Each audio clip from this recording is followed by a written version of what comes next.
Adhiambo. Kawachako eni Jatend piny Kenya William Ruto koni ji mosebedo kaw lope mag piny owacho nyalo mana resore poni gi chulo omenda ma piny owacho dwaro e lopego. Ruto mane twak e skund piny owacho matiego lony e puonjo jopuonjre man gi ng'ol mopogore opogore okoni poni jogo ok bi yegolo omenda ma idwaro kod piny owacho ibiro dargi gi thuon kaka osebed ka itimo. Kaka juditho moni lero maromo eka 20 mag lowo mar Kenya Institute of Special Needs bende ji ogede kendo osemigi thuolo mar twak ewi kaka gichudo kata gidar.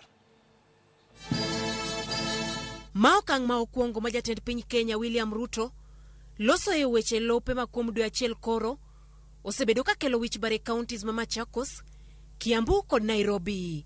Ruto mane loso e kinde nyasi mar keto ayanga kar tiegruok mar thieth kod chwalo geche ne apisa mag somo e counties duto 47 okoni kinde ochopo manyaka koro gola chudhe ma osebedo ka timo dongruok e lope sirkal ma onge wich kuot.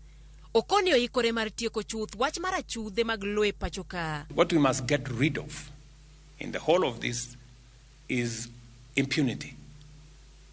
We must get rid of impunity. We cannot allow impunity in Kenya.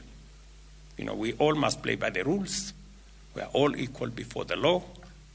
And so the people who are willing to negotiate, they should negotiate and have a settlement. That is the best way to go about it. Kata mana kar tiegruok mar Kenya Institute of Special Needs, kama ne obagi nyasi ni, Gavana ma Nairobi okoni heka 20 mar lopgi, oyaki kendo gedie kod ji giwegi.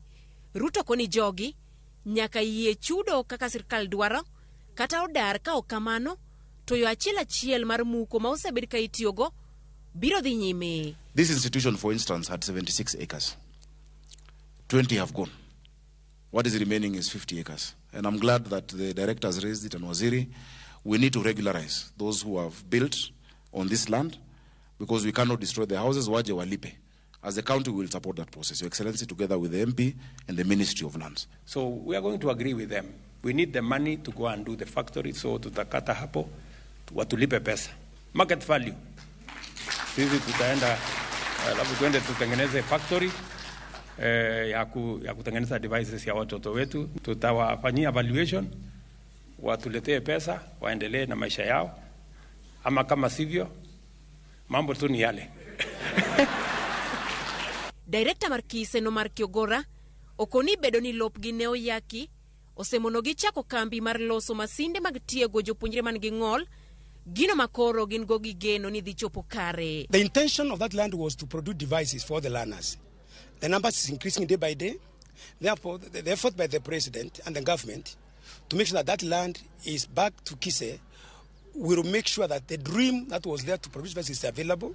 Because it has slowed down that particular activity because we could not be able to proceed as per the requirement. But now we are very excited today that the land will be taken back to its original desire to have the country meet the needs of lands with special needs. Kuonde moko ma weche lope osebedo ka chende kama oting'o mihango, choka, njiru kod kirima, done omiyo ji nyaka tarik 31 dwe mar 12 mondo miyo dar. Lope ma Mavoko, kaunti ma Machakos, ma bende ne osemukie ute buora, jatend piny okoni dhi chiel chakre odiochieng' makiny, kendo ibiro chakie gedo mar kambi loso masinde mag konyo jopuonjre man gi ng'ol ma opogore e pachoka.